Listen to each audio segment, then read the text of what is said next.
Hello বন্ধুরা, আমার আজকে আরেকটা নতুন ভিডিও নিয়ে চলে এসেছি। তো ওই ভিডিওটা হচ্ছে আমাদের নতুন ফ্রিজ এসছে তার ভিডিও।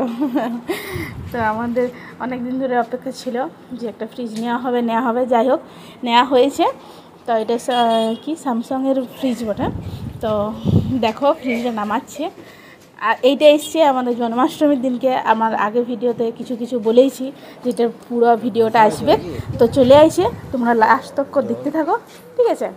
আর ফ্রিজে কি আছে না আছে সেগুলো আমার থেকে আমার বর ভালো করে জানিবে, সেগুলো তোমাদের দাদাই বলে দেবে, ঠিক আছে। তো দেখো ফ্রিজটা নামাচ্ছে। তোমরা যদি নিতে চাও এই ফ্রিজটা তো বলবে, কমেন্ট বক্সে লিঙ্ক দিয়ে দেওয়া হবে। তো দেখো এই আমাদের এখানে লিয়ে আইছে আর কি, আমাদের ঘরের সামনেটাতে। কি খুশি, সবাই দাঁড়িয়েছে পরপর। নতুন ফ্রিজ এসছে বলে কথা। দেখো এটা 183 লিটারের কথা। আর 5 স্টার, হ্যাঁ এইগুলোই জানি আমি যতটা সম্ভব, আর কিছু জানিনি পুরোপুরি এখনো কিছু জানিনি। এইগুলোই এইটা এখন খুলছে। তো এই যে পাশে দাঁড়িয়েছে আমি, তোমাদের দাদা ভিডিওটা করছে। এই কালারটা আমার দেখে খুব পছন্দ হয়েছিল, তাহলে এই কালারটার জন্য আরও 1000 টাকা এক্সট্রা লেগেছে। 1000 টাকা কমও হতো যদি ও ব্লু কালারের লাও। এই কালারটা আমার একটু বেশি পছন্দ হয়েছিল, তার জন্য এই কালারটাই নিয়েছি। এবার খুলে দেখানো হচ্ছে, দেখো পুরো ফ্রিজটা পিছন দিকে দেখাচ্ছে। এটা মানে বাচ্চাদের দিকে রাখার দিক থেকে সেফটি আর কি, কাভার দেওয়া আছে একদম পিছনটাতেও, ওই জন্য বিশেষ করে এই ফ্রিজটা নেওয়া। আর এই যে দেখতে পাচ্ছ ভিতরটা এরকম কিছুটা এরকম, এ দেখো। তো ওরাও সেই যেসব ছবি তুলে পরে পাঠাই দিল দিয়ে, আর এখন 10 দিন পর্যন্ত রিটার্নের পলিসি থাকে, সেটা তো জানোই। তো সেইগুলোই সব চেক করলো, দিয়ে দিল। এই যে ঢুকানো হচ্ছে আমাদের রান্নাঘরে। বলছে এখানে ঢুকলে, বলছে এখানে ঢুকানো হচ্ছে। রান্নাঘরে গেটটা যে ছোটো, যাই হোক এই দিকে রাখা হয়েছিল। প্রথমে এরকমভাবে ঘুরিয়ে রাখা হয়েছিল, সেটাকে এই দিকে ঘুরানো হয়েছে এই দিক দেওয়া, কারণ দরজা ফরজা খুললে একটুখানি অসুবিধা, তার জন্য। দেখো তোমাদের দাদা চিটগুলো সব খুলছে একটা করে। এই দেখো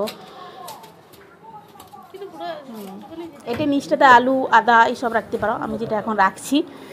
ফ্রিজটা এমনি ভালোই বটে, মোটামুটি আমার তো ভালোই লেগেছে। এবারে এখনও এইসবে 10 দিন হতে যাচ্ছে, এখনও পুরোপুরি হয়নি, তো কোনো রকম খারাপই আসেনি। প্রথমটাতে ফ্রিজটা গরম হচ্ছিলো যে আমরা ভয় পেয়ে গেছিলাম যে এটা কী হচ্ছে, এখন আর কিছু হয়নি। যাই হোক এখন ঠান্ডা হয়ে গেছে।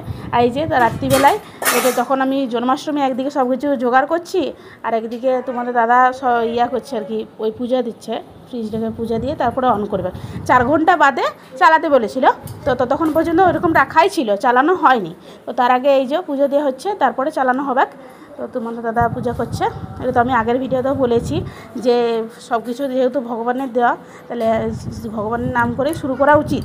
তাহলে আমরা সেটাই চেষ্টা করি, একটু আধটু, সব কিছু হয়নি তবু যতটা পারি চেষ্টা করি।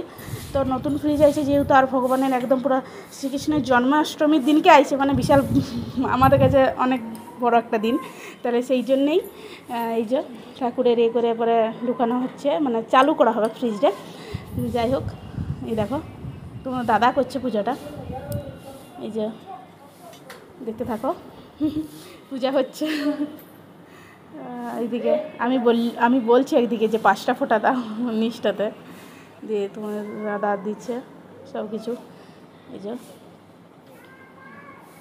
এই যে ওই চিহ্নটার সময় প্রচুর আমাদের অসুবিধা হচ্ছিলো, হালকা দিয়ে তারপরে আরও মনে করে ঝাপ করে দেওয়া হলো। এই যে চাল দিচ্ছে, এটা আতপ চাল বলে মনে হয়, আতপ চালই দিচ্ছে। ধূপ সন্ধ্যা দেখানো হচ্ছে আর কি। যাই হোক প্রদীপ দেখিয়ে তারপরে আর কি চালু করা হবে, তো সেটাই শুরু হচ্ছে। এই যে প্রদীপ দেখানো হচ্ছে।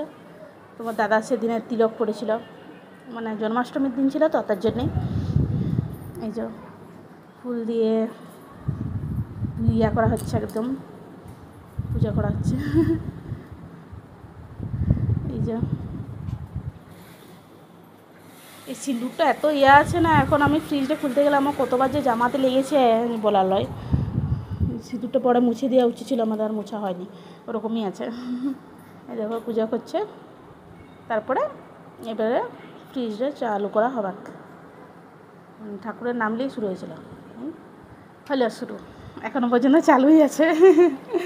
তো প্রথম ফ্রিজটা প্রচুর গরম হচ্ছিলো, আমাদের ভয় লাগছিল তখন। তারপরে এখন দেখি যে আর কোনো কিছু ফ্রিজ গরম টরম নাই। এই দেখো ভিতরটা এরকম, এগুলো সব ফাইবারের।